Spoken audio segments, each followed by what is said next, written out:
Sir வணக்கம் sir. வணக்கம். புதிய அரசாங்கம் அமைக்கப்பட்ட பிறகு முதல் முறையாக இன்று சட்டமன்றம் கூடியிருக்கிறது. முதல் நாள் ஆளுநர் உரை. கடந்த ஆட்சி காலத்தில் எந்த விஷயத்திற்கு அதிகமாக பிரச்சனை உண்டானதோ அந்த விஷயம் இன்றைக்கு நிறைவேறி இருக்கிறது. தமிழ்த்தாய் வாழ்த்தை தொடர்ந்து தேசிய கீதம் முதலாவதாக இசைக்கப்பட்டிருக்கிறது. ரொம்ப கடுமையா ஆர்.என். ரவி அவர்கள் இந்த விஷயத்துக்காக முயற்சி செஞ்சு அவையை விட்டு வெளிநடப்பு செஞ்சுக்கிட்டே இருந்தாரு. திமுக அரசு விடாப்பிடியா இருந்த ஒரு விஷயத்துல தாவேக அரசு இப்போ ஒரு லிபர்ட்டி கொடுத்துருக்கு. எப்படி பாக்குறீங்க?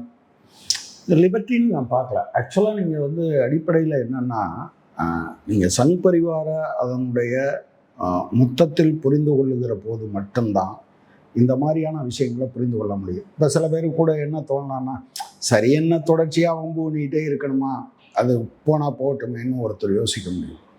ஆனால் பேசிக்காக நீங்கள் பார்த்தீங்கன்னா அவங்க கொஞ்சம் கொஞ்சமாக இதற்குள் அழுத்தத்தை கொடுப்பாங்க. நிச்சயமாக இது ஏற்கத்தக்கதல்ல. தமிழ்நாட்டினுடைய மரபை மாற்றி இருப்பது என்பது ஏற்கத்தக்கதல்ல. இந்த அரசாங்கம் ஒருவேளை இப்போ முதல் கூட்டத்திலேயே இந்த மாதிரி வேண்டான்னு நினச்சிருந்தாங்கன்னா இனிவரும் காலங்களில் இது செய்யாமல் இருப்பது தான் கரெக்டாக இருக்கும். சரி, மாநில உரிமைகளில் நாங்கள் தலையிட விட மாட்டோம், அதுக்காக ஃபைட் பண்ணுவோம் அப்படின்னு சொல்கிறது உண்மையானா இது போன்ற விஷயங்களில், ஏன்னா இதில் எல்லாத்துக்கும் ஒத்த கருத்து இருக்குது. அநேகமாக இதில் மாறுபட்ட கருத்து இருக்கிற ஒரே ஒரு உறுப்பினர் பாஜக உறுப்பினர் மட்டும்தான் அவையில் இருக்கார். மற்றபடி திமுகவோ அதிமுகவோ சிபிஐயோ சிபிஎம்மோ காங்கிரஸோ விசிகாவோ அல்லது ஐஎம்எல்லோ இவங்க எல்லாத்துக்கும் ஒரு ஒத்த கருத்து இருக்குது. தமிழ்நாட்டினுடைய மரபு எப்படி இருக்கோ அது பாதுகாக்கப்பட வேண்டும் என்று. அப்போது இது ஆரம்பத்திலேயே இந்த எல்லா உறுப்பினர்களுடைய கருத்தின் அடிப்படையில் அவங்க அந்த முடிவுக்கு வந்திருக்கணும் அப்படின்னு தான் நான் நினைக்கிறேன். இல்லை, இந்த அரசு கடந்த ஆட்சி காலத்துல இருந்த பல நிலைப்பாடுகள், திருப்பரங்குன்றத்துல நிறைய விஷயங்கள்ல அந்த நிலைப்பாடு தொடரும்னு அறிவிச்சிருக்கு.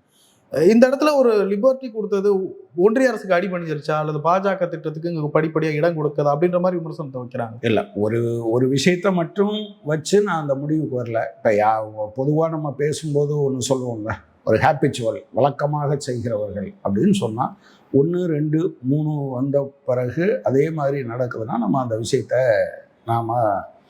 இவங்க அவங்களுக்கு அடிபணிஞ்சிட்டாங்க அல்லது அவங்களோட சமரச போக்காக போகிறாங்க அப்படின்னு யோசிப்போம். ஸோ இந்த மரபு மீறல் என்பது சரியான விஷயம் இல்லை. இது ஒரு புதிய அரசாங்கம் எதிர்வரும் காலத்தில் தமிழ்நாட்டில் கடந்த காலத்தில் எப்படி இருந்ததோ அதே மாதிரி நடத்த முற்படவில்லை என்றால் பாஜகவினுடைய அஜெண்டாவை இந்த விஷயத்தில் இவர்களும் அமல்படுத்துகிறார்கள் என்று எண்ணுவதற்கு வாய்ப்பு இல்லை. இதுல வெளிப்படையான ஒரு அழுத்தமே ஆளுநர்கிட்ட இருந்து வந்த மாதிரி தெரியல.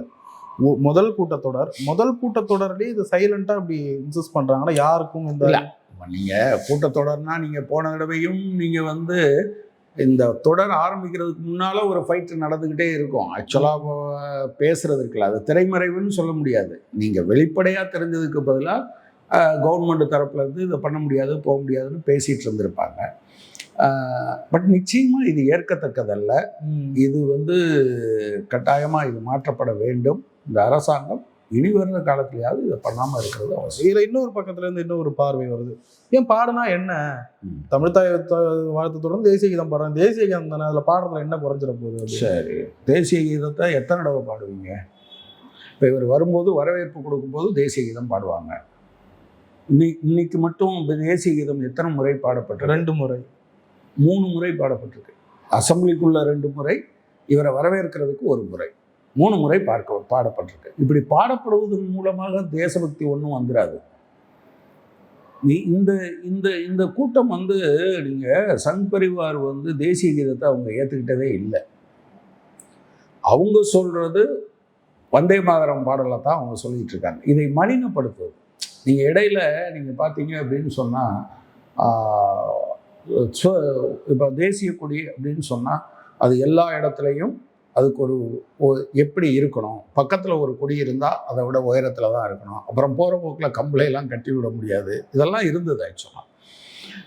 பட் இடையில அவங்க என்ன சொன்னாங்க, இந்த வைர விழாவை ஒட்டி எங்கே வேணாலும் கட்டிக்கலாம், தெருவுலாம் கட்டிக்கலாம்னு சொன்னாங்க. அது அதை மலினப்படுத்துவதும். நீங்கள் எல்லாரும் எந்த இடத்துல அதுக்கு ஒரு மரியாதை இருக்குல்ல. நீங்கள் தெரு முழுக்க ஒரு கோயிலை வச்சிங்கன்னா, பார்க்குற இடத்துல எல்லாம் நீங்கள் கோயிலை வச்சிங்கன்னா அது பக்தியை அதிகப்படுத்துமா இல்லை அதை மலினப்படுத்துமா, மலினப்படுத்தும். அதுதான் அது. ஒரு நாளைக்கு 3 தடவை பாடுறது, 4 தடவை பாடுறதுனால தேசபக்தி கூடிரும்னு நினைக்கிறாங்களா? அப்போ என்னன்னா, தான் சொன்னதை அரசாங்கங்களை வைத்து மாநிலத்தில் அமுல்படுத்துவதற்கு அவர்கள் செய்கிற முயற்சியினுடைய ஒரு பகுதி. அது அப்படிதான் இதை பார்க்க வேண்டியிருக்கு. இன்றைய ஆளுநர் உரையை கவனிச்சிங்களா? டைரக்டா மத்திய அரசு அட்டாக் பண்ற வரிகள் எல்லாம் அப்படியே படிச்சுக்கிட்டு போறாரு. மத்திய அரசு பாரபட்சம் காட்டுது, நிதி தரணும், அது நிறைய விமர்சன பார்வைகளையும் அப்படியே பேசிட்டு போறாரு. அதை எப்படி பாக்குறீங்க? இல்லை, இதை கொஞ்சம் அவங்க ஏற்கனவே கேரளாவில், தமிழ்நாட்டில் அப்படி சில முயற்சிகள் பண்ணாங்க. பட் அப்படி பண்ணதுனால கான்ட்ரவர்சி வந்ததுனால என்ன ஆச்சு? எதிரும் புதிருமாக பிரச்சனை வந்தது. அப்போ அதில் அவங்களுக்கு லாபம் இல்லைன்னு நினச்சிருப்பாங்க. தற்போதைய சூழலில் தங்களுக்கு அரசியல் ரீதியாக லாபம் இல்லை, எனவே அந்த விமர்சனங்களை வைக்கட்டும், அது ஒன்றும் பிரச்சனை இல்லை என்று நினைத்திருப்பதற்கு வாய்ப்பு இருக்கிறோம். நாம் பொறுத்திருந்து தான் பார்க்க வேண்டியிருக்கு. முதல் கூட்டத்தொடர் எதிர்கட்சிகள்லாம் வாயத்தரங்க சிஎம் சார் அப்படின்ற ஒரு பேட்சோட போயிருக்காங்க. நிறைய சட்டம் ஒழுங்கு பிரச்சனை, பெண்களுக்கு எதிரான அநீதி, குழந்தைகளுக்கு எதிரான அநீதி, இதெல்லாம் இன்னைக்கு முழக்கத்தை முன் வச்சிருக்காங்க. எப்படி பாக்குறீங்க? இல்லை, நான் என்ன பார்க்குறேன் அப்படின்னு சொன்னால், இது சட்டம் ஒழுங்கு சார்ந்த பிரச்சனை இல்லை. ஆனால் என்ன பிரச்சனைனா, இவர் தாவேகாவினுடைய தலைவராக திரு விஜய் அவர்கள் இருந்தபோது இந்த மாதிரியான பிரச்சனைகளை ரொம்ப சென்சேஷனலைஸ் பண்ணிக்கிட்டே இருந்தார். அது ஏதோ ஒரு அரசின் தோல்வி என்பது மாதிரி அவர் பண்ணிட்டு இருந்தார். இது என்ன ஆயிடுச்சு அப்படின்னா, இப்போ அதே மாதிரியான பிரச்சனை வருது. இந்த பிரச்சனை வரும்போது அவர் வாய் திறந்தே பேச மாட்டேன்றார். அட்லீஸ்ட் காவல்துறை கடுமையாக நடவடிக்கை எடுக்கும், குற்றவாளிகள் தண்டிக்கப்படுவார்கள், பொதுமக்களிடம் நான் வேண்டுகோள் விடுக்கிறேன், இந்த மாதிரி ஏதாவது விவரங்கள் தெரிஞ்சால் உடனடியாக மக்கள்கிட்ட கொடுங்க, இந்த மாதிரி சொல்லணும்ல. அது நீங்கள் சொல்லலைன்னா அது கோபத்தை ஏற்படுத்த தானே செய்யும். நீங்கள் இப்போ கடந்த கால நீங்கள் ஒரு ஒரு ஒரு பாலியல் வன்கொடுமைக்கு உள்ளாக்கப்பட்ட ஒரு குழந்தை அதை அடக்கம் பண்ணுறது, அப்பா அம்மாவுக்கு தெரியாமல் அடக்கம் பண்ணுறதுங்கிறது சரியில்லை தானே. சூலூர் விஷயத்தில் ஓகே, அதை காவல்துறை எந்த மாதிரி இருந்தது? சரி, முதலமைச்சர் பேசியிருக்காரு. அவர் முதலமைச்சராக வர்றதுக்கு முன்னால் ரொம்ப கடுமையாக பேசியிருக்காரு. சின்ன குழந்தை, பள்ளிக்கூட குழந்தை, வேலைக்கு போகிற பெண்ணு, வீட்டில் இருக்கவங்க, வயசானவங்க என்று எந்த இதுவும் இல்லாமல் எல்லாரும் பாதிக்கப்பட்டு இருக்கிறார்கள் என்று சொல்கிற போது அதை பேசும். பட் அதை பற்றி பேசாமல் இருக்கிறது இருக்கு இல்லையா? இவ்வளவு நடக்கும்போது ஒரு அப்பீல், ஒரு ஒரு ஒரு போலீஸுக்கு ஒரு பளிச்சுன்னு ஒரு உத்தரவு, இது எதுவும் இல்லாமல் அமைதியாக இருந்தால் என்ன பண்ணுறது? அது சரியில்லைன்னு நினைச்சிருக்கேன். சைலண்டா நிறைய உத்தரவுகள், நிறைய விஷயங்கள் செஞ்சுக்கிட்டு இருக்காங்க. பட் கொஞ்சம் டைம் ஏன் இதுக்கு சைலண்டா நீங்க பண்றத வெளிப்படையா சொல்றதுல என்ன தயக்கம் இருக்கு? அதை சொல்லணும், அதுதான் அவருக்கு நல்லது. சைலண்டா நீங்க இது வேற சில விஷயங்கள் இல்லையே சைலண்டா பண்றதுக்கு, இல்லையா? இப்போ மின்வெட்டு இருக்கு, ஒரு பிரச்சனை இருக்கு, முதலமைச்சர் கொஞ்சம் பிரச்சனை இருக்குது, கொஞ்சம் அமைதியாக இருங்க, நாங்கள் இவ்வளோ நாளில் சரி பண்ண முயற்சி பண்ணுறோம்னு சொல்லலாம். எல்லா இடத்துலையும் பரவலாக வரும்போது இந்த மாதிரி அதை விட ரொம்ப இது ஒரு அநேகமாக தாவேகாவினுடைய வெற்றிக்கு ஒரு முக்கியமான காரணம் என்று நான் பார்ப்பது, கடந்த காலத்தில் இப்படி நடந்த பெண்கள், குழந்தைகள் மீதான பாலியல் வன்கொடுமைகள் நடந்தால் அதை அந்த அளவுக்கு சென்சேஷனலைஸ் பண்ணுறது, அதை உணர்வுபூர்வமாக அதை மற்றவங்கள்ட்ட கொண்டு பேசுறது. அந்த விஷயத்தில் அமைதியாக இருக்க வேண்டியது இல்லையே. அமைதியாக இருந்தே ஆகணும்னு ஏதாவது இருக்கா? நீங்கள் பேசியிருந்தால் லாபம் இருக்குது அப்படின்னு நினைக்கலாம். பேசாமல் இருப்பதற்கு ஏதாவது காரணம் இருக்கா? அது சரியில்லைன்னு தான் நான் நினைக்கிறேன். அவர் பேசி இருக்கணும், பேசணும். கம்யூனிஸ்ட் கட்சி ரொம்ப கடுமையாக எதிர்த்த ஒரு காரியம் அதிமுக எம்எல்ஏக்கள் ராஜினாமா, அவர்கள் தாவேகாவில் உடனடியாக போய் சேருவது, அவர்களும் அடைக்கலம் கொடுப்பது நீண்டுகிட்டே இருக்கு. விஜயபாஸ்கர் அவர்கள் ராஜினாமா செய்து விட்டார் அடுத்ததாக. இன்னும் பல எம்எல்ஏக்கள் செய்கிறாங்கன்ற மாதிரி தகவல் வருது. அவரும் தாவேகாவில் சேர போகிறதான்னு சொல்கிறாங்க. எப்படி பார்க்குறீங்க? இல்லை, அதை தான் சொல்கிறோமே, அது எந்த விதமான பிரதிபலனும் இல்லாமல் அவர்கள் ராஜினாமா செய்கிறார்கள் என்று நான் நினைக்கல. இது ஜனநாயகத்தை மிகப்பெரிய கேலிக்கூத்தாக்குவது. ஏற்கனவே சொல்லியிருக்கோம் இந்த அரசாங்கத்துக்கிட்ட. அவங்க சொன்னாங்க நாங்கள் அதை அப்படி பண்ண போகிறதில்ல, அதிமுக சப்போர்ட்டை வாங்காதீங்க அப்படின்னு. அவங்களா தான் கொடுத்தாங்க, நாங்கள் ஒன்றும் கேட்கல. அவங்களா ஒரு பகுதி எங்களுக்கு வாக்களிச்சாங்கன்னு சொன்னாங்க. இந்த 4 பேர் சம்பந்தமான விஷயம் வரும்போது எங்களுடைய கருத்தை அறிக்கையாக நாங்கள் சொல்லியிருக்கோம். இது ஆரோக்கியமான அரசியலுக்கு உதவாது, எந்தவித பிரதிபலனும் இல்லாமல் அவர்கள் இதை செய்தார்கள் என்று நம்புவதற்கு இடமில்லை என்பதை சொல்லியிருக்கோம். இது குதிரை பேரம் தான், அதுக்கு மேலே அதில் என்ன இருக்கு? குதிரை பேரம் தானா? அது இல்லாமல் எதுக்காக இப்போ அவங்க பேர் என்ன, மரகதம் குமாரவேல் அல்லது சத்யபாமா, இந்த ராஜினாமா பண்ணுறதுக்கு முன்னால் அவங்க பண்ண ஏதாவது ஒரு பணிகள் சம்மந்தமாக உங்களுக்கு நினைவு இருக்கா? ஜெயக்குமார் பணிகள் சம்மந்தமாக உங்களுக்கு நினைவு இருக்கா? இப்போ எதுக்கு ராஜினாமா பண்ணுறாங்க? எதுக்கு ராஜினாமா பண்ணுறாங்கன்னு சொல்லி அந்த இயக்கத்தின் மீது இருந்த அதிருப்தி அதிமுக. அப்போது எவ்வளவு வருத்தம் இருக்கும், எவ்வளவு வலி இருக்கும். ஒரு இயக்கத்தில் இவ்வளோ நாள் இருந்துருக்கோங்க. அவங்க ராஜினாமா பண்ணிட்டு நடந்து வந்ததை நீங்கள் பார்த்தீங்களா? அவ்வளவு சிரிப்பு. அப்புறம் உடனடியாக தாவைக்காலில் சேர்றவங்க இந்த வெற்றி பெறாமல் இருந்திருந்தா, தாவைக்கால வெற்றி பெறாமல் இருந்திருந்தா இங்கே வந்திருப்பாங்களா? இதனுடைய பொருள் என்ன? இது பாஜக மகாராஷ்டிராவில் அல்லது மற்ற இடங்களில் என்ன ஃபார்முலாவோ ரிசைன் பண்ணிவிட்டு அவங்களே நிற்க வச்சு ஜெயிக்க வைக்கிற அதே ஃபார்முலா. இப்போ நம்ம பார்ப்போமே, இப்போ நம்ம ஒருவேளை குதிரை பேரம் இல்லை என்று சொன்னால் இந்த நபர்கள் வரக்கூடிய இடைத்தேர்தலில் தாவேக்கா நிப்பாட்டாமல் இருக்கணும்ல. அது என்னன்னு பார்த்த பிறகு நம்ம முடிவுக்கு வரும்.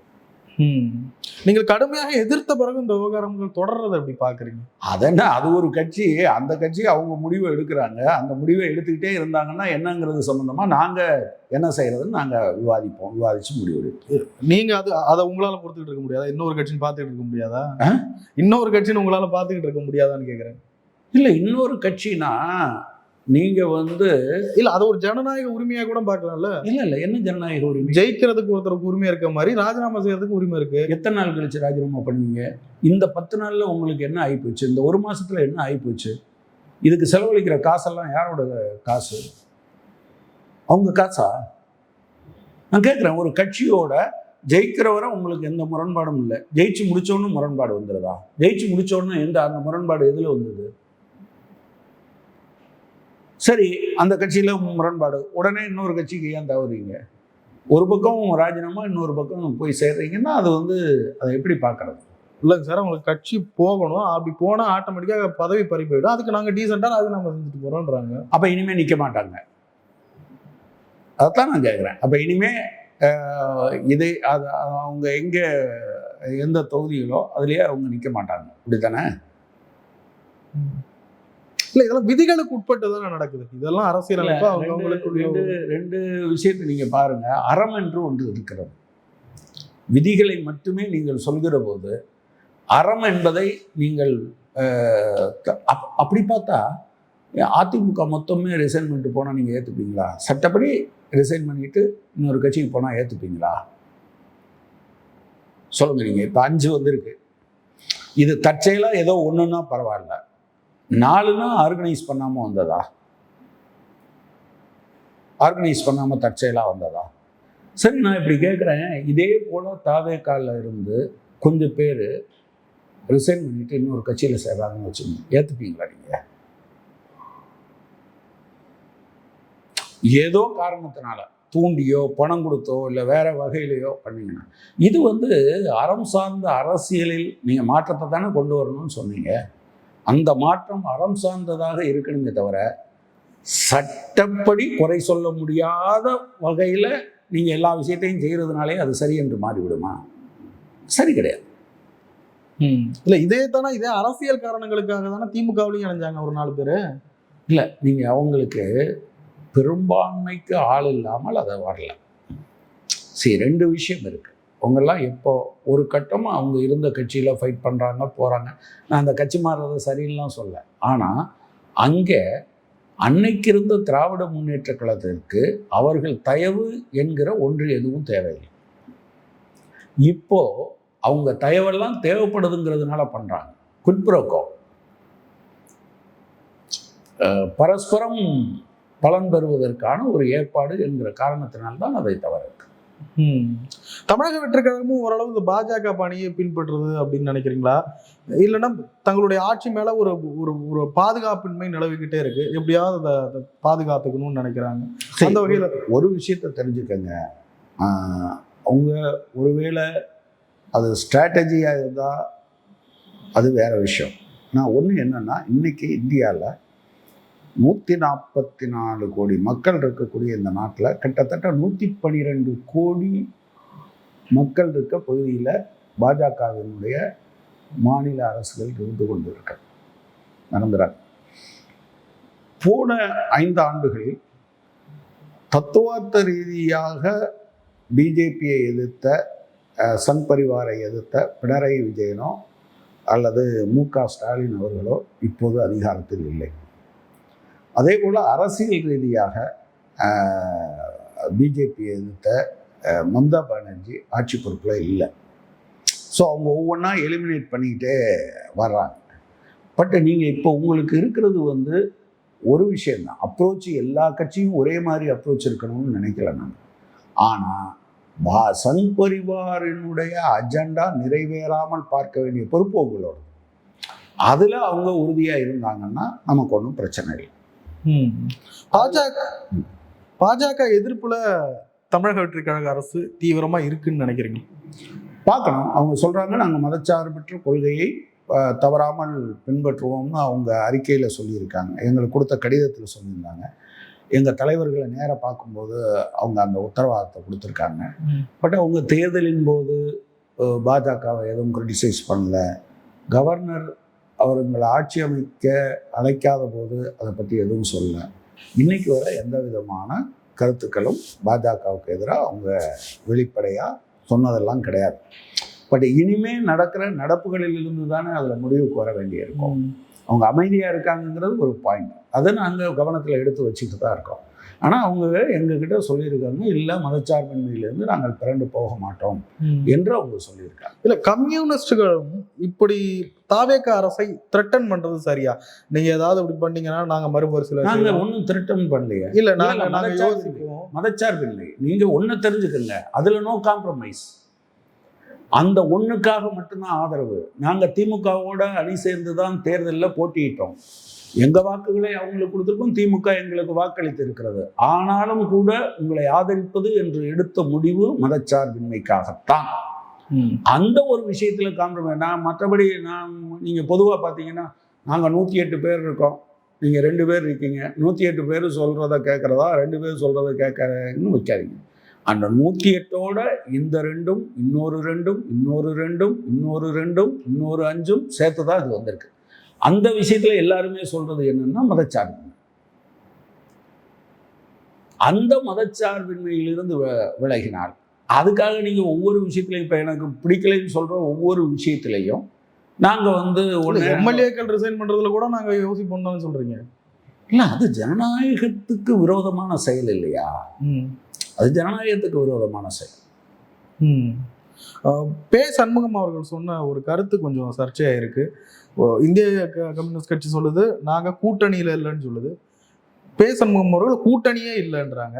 இந்தியா கூட்டணியில் இருக்கோம் இங்க இல்லைன்ற, இது மட்டும் தேர்தல் கூட்டணி, அப்போ இந்தியா கூட்டணி அப்படின்ற ஒரு கேள்வி வருது. எப்படி பார்க்குறீங்க?